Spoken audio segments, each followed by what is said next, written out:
고종은 조미 수호조약의 비준과 동시에 포빙 사절단을 보내 미국에 예의를 표했다.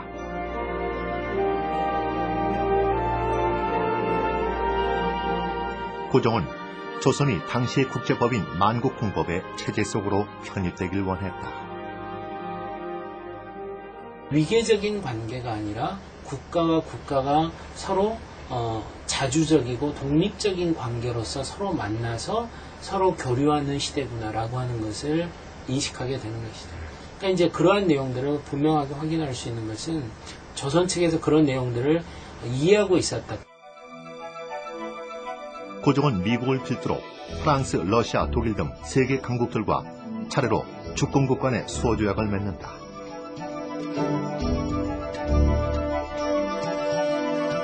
(11개국과) 동등한 외교 관계를 수립해 주권국으로 인정을 받는다는 것은 과연 어떤 의미이며 서양에서는 어떻게 생각했을까?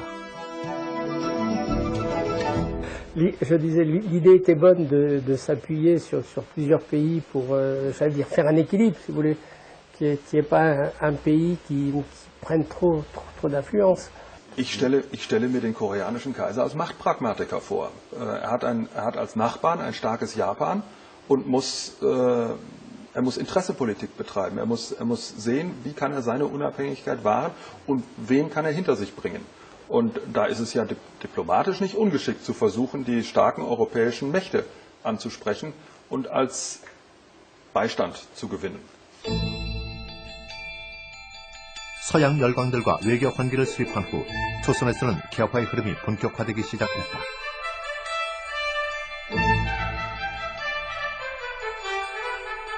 정동거리는 외국 공사관이 들어서면서 세계의 거리가 되고 조선은 서서히 국제 질서 속에 편입되었다. 고종의 이런 노력이 없었다면 어땠을까? 조선이 하나의 독립된 국가이고라고 하는 논의 자체가 어려울 수도 있다라고 하는 그러니까 여러 가지 상상을 해볼 수 있게 합니다.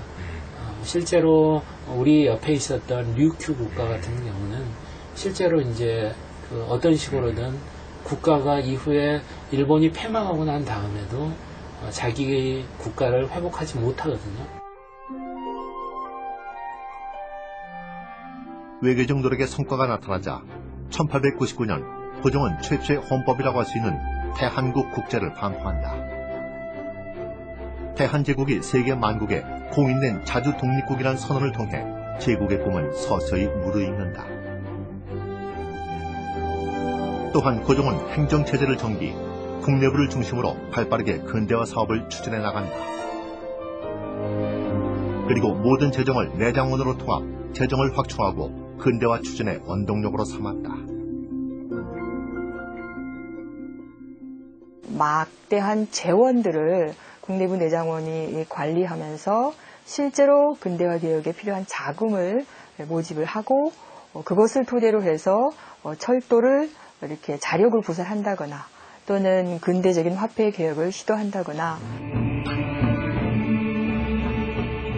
재정의 많은 부분을 군사력 확충에 할애할 만큼 군대 양성에 특별한 관심을 보였던 고종. 그는 외국인 군사 고문을 영입하고 기관총 등 서양식 무기를 수입했을 뿐 아니라 서양식 군악대까지 만들었는데 특히 이 서양식 군악대는 외국인들에게 많은 인기를 끌었다고 한다.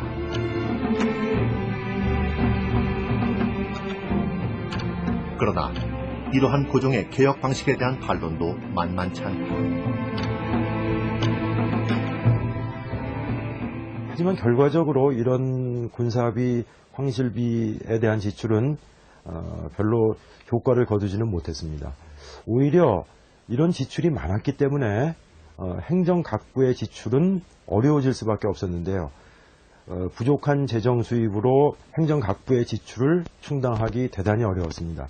그래서 공무원의 봉급을 몇 달씩 밀린다거나 또는 행정관청의 일상적인 경비도 마련하지 못한다거나 하는 일이 자주 발생할 수밖에 없었죠.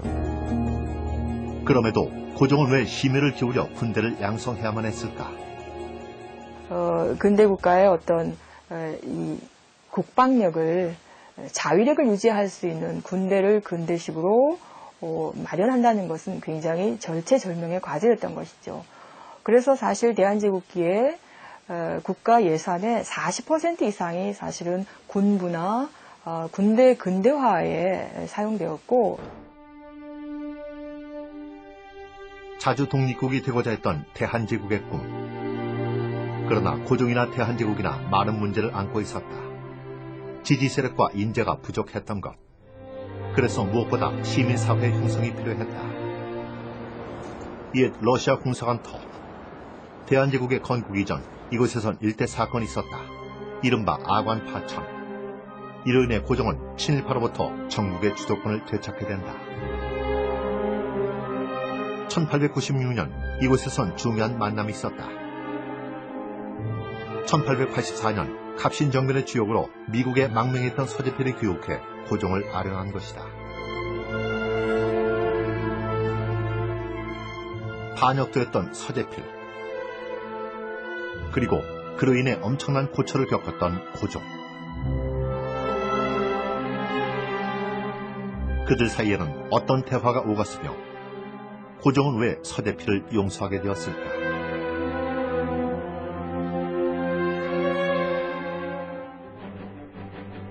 중천 고문으로 임명된 서재필은 신문 간행 사업에 나서게 된다. 고종은 서재필에게 신문 간행 자금으로 4,400원을 지원했다. 그리고 그런 그에게 훌륭한 지원군이 있었으니 그 청년은 최초로 국문쓰기를 할 때 띄어쓰기를 제안하여 읽기 편한 순 한글 신문을 만드는 데 일조했다. 한글에 관심이 많던 이 젊은이는 꾸준히 한글을 연구하게 된다.